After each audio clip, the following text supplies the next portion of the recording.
In this chapter, we're going to be looking at Python input-output, primarily output being how do we print data to the screen, and input being how do we receive data from the keyboard. In the first lesson, we're going to look at simple uses of the print function. Then in the second lesson, we'll look at how to do print redirection so that we can print to a device other than the screen. And then finally, in the third lesson, we're going to look at how to get data into our programs from the keyboard. So for this first lesson, we're going to use the interactive shell to do some very simple print work.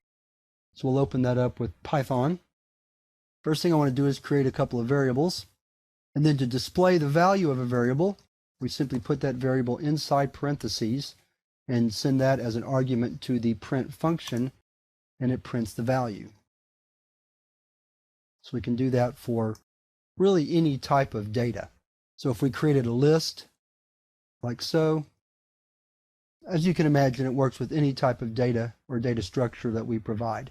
And of course, it works with literals as well as literal expressions, such as concatenation or arithmetic, and any other type of expression that you can imagine. You can also use the comma to print out the data as a tuple, like you see right here, where we said print word comma number, and it printed hello and 100 inside a tuple. You'll notice it's a tuple by the open and close parentheses that you see there. If you try to print this same data using concatenation, then you see a problem because Python does not like you to try to concatenate a int to a string expression.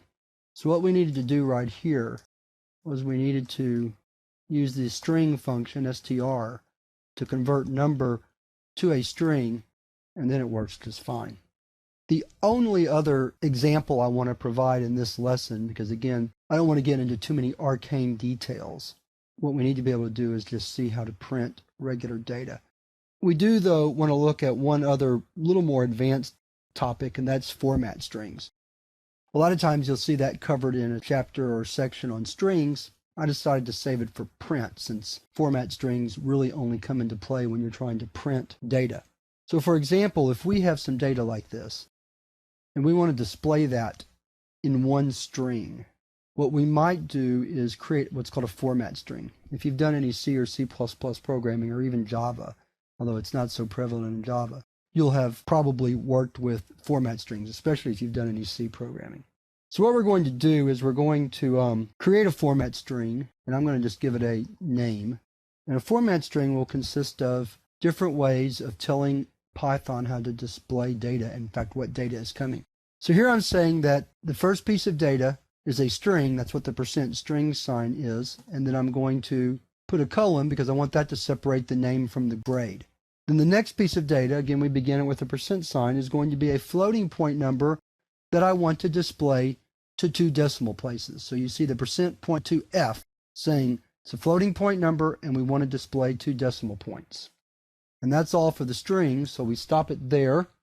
Then I use a % sign, and then I say what data do I want to provide, name and grade. And then that becomes my record, and then if I say print record, then it prints that data using the format string. Format strings can get quite a bit more complex than this. I wanted to show you the simplest example, and then you can certainly go to the Python documentation if you want to see more advanced examples of how format strings work. We won't be working with format strings in this course other than to demonstrate it right here. My goal here is to cover all the introductory material that you need, and I'm much more interested in processes of computation rather than how to display data. You can always go to the documentation to get some better ideas about how to display the data once you've processed it correctly. In this lesson, we're going to see how to redirect print from the screen to a file. So we're going to work in the interactive shell again, so let's open that. So in the last lesson, we saw that printing to the screen, we use the print function and we put the data we want to print inside parentheses as the argument to the function. A primitive way to perform the same function is to import the sys library.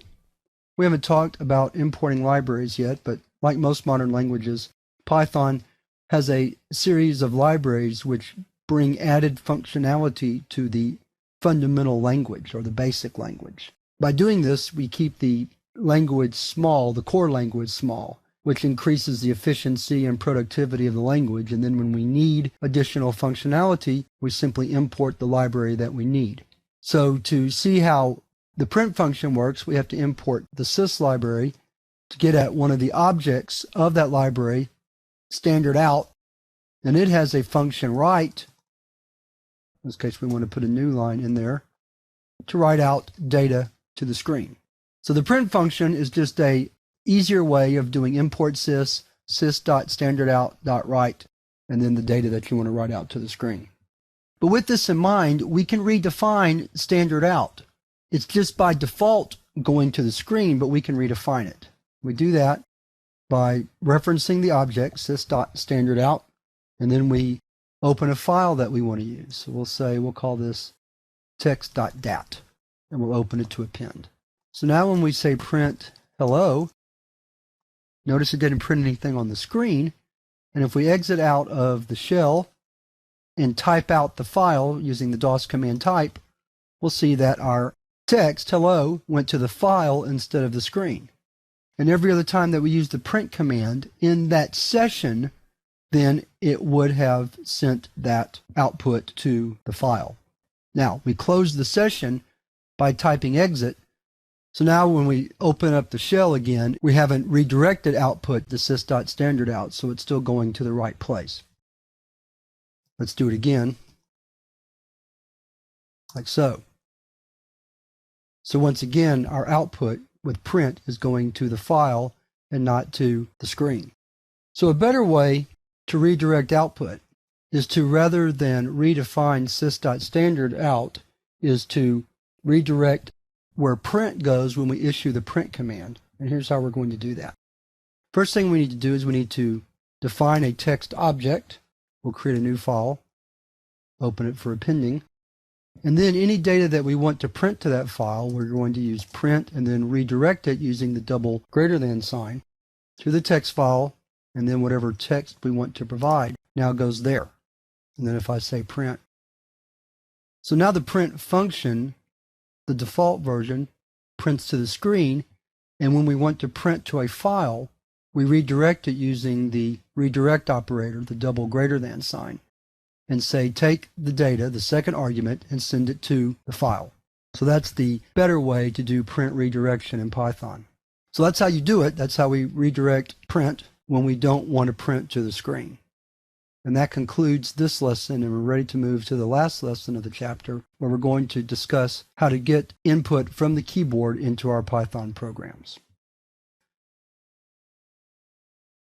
In this lesson, we're going to discuss how to get input from the user using a function called raw input. So we're going to use the interactive shell first, so let's open that. The way we use raw input is like so. We would, for example, create a variable and then assign it to the output of the raw input function. So if I type some data into raw input and then hit the enter key, the interactive shell returns. And if I print the value of name, you'll see that it displays Mary Smith. So clearly raw input pauses the interactive program to wait for the user to enter input. Once the user hits the enter key, then the input is sent from the function to the variable on the other side of the assignment statement. So string data is very simple to enter with raw input. You can enter one word or a whole sentence, for example. And again, it just keeps collecting input until I hit the enter key. Then it returns, and then whatever I've typed into the keyboard up into the enter key stroke is stored in sentence. We can also store numbers using raw input, but watch what happens when I type number times 2. It replicates the value stored in number rather than returning 200. That's because the output from raw input is string type. So if I want the data that raw input receives to be converted to a numeric type, I have to provide a function to do that. In this line, I have used the int conversion function to convert raw input's value to int from string. Now if I type print number times 2, it prints the correct value, or what I expected to be the correct value, which is 200, rather than 100, 100. If I'm working with floating point values, I can use float as the conversion function instead, and it will retrieve the data and store it as a floating point number, so that I can then do floating point operations on it without worrying about losing any data. So those are the primary uses of raw input. Certainly in this course, we'll mostly be retrieving strings and numbers from the user using raw input. Let's look at one more example that's a script rather than just using the interactive shell. So we're going to start a script. So what we're going to do is we're going to prompt the user to enter some values, and then we'll convert them to integer before we store them in the variable. So we'll do that a second time. And we're going to display the sum. Now right here I have a problem in that I can't concatenate a number, which is what we'll get when we add number 1 with number 2, to a string. We've seen in previous lessons that that leads to an error. So what I have to do is I have to use the string conversion function to convert number 1 plus number 2 to string format, and then I can store the result. So let's exit and save. Then we'll just run the script. 3 and 4 gives us 7. So that's how you use raw input to retrieve data from the user after they've typed it in at the keyboard. And now we're ready to move on to the exercise for this chapter, where we're going to use print and raw input to create an interactive thank you note. In this exercise, we're going to create an interactive thank you note program. The program will ask the user to enter the name of the gift giver, the present they were given, how old the user was on their last birthday, and what their name is, and then it's when you print out a thank you note. So let's get started. We'll call this thanks.py. So the first thing we're going to say is, what is the name of the gift giver? And then we get their name in with raw input. And we'll ask what the present was. And we'll ask them how old they were. Here we need to convert raw input into int, so we use that function first. Then finally we ask, what is your name? So that we can assign the card. We'll call that variable your name. So then the first thing we're going to do is we'll say, and we'll put a blank line, and we'll say, thank you for the present, and then a period and a space. And then we'll say print, I really like it. And we'll say, I can't believe, and then a space and close. And then say print, I am already. Here we're going to convert age to a string, then a space, and say print, but it does not feel much different than being. And then we'll go down to the next line, print string age -1 plus. So then we'll print a blank line, and we'll say print sincerely. Space there doesn't really matter because we're going to drop down a line, put a space, and then say print your name. Okay. We may have to do some adjustments to the output, but the input should be good. So let's save and run the program and see how it looks. So we'll say the gift giver is Aunt Jean. She gave a sweater. Age is 13. Name is Barbara. So that output looks reasonable. We can quibble over how the lines are displayed exactly, but that's beside the point. We could put the 12 up on the previous line or drop being down to the next line, however we want to do that. But we'll leave it like it is, and you can adjust it if you want to. So that wraps up this exercise on using print and raw input. and we're ready to move on to the next chapter where we're going to learn how to make decisions in Python using different variations of the if statement.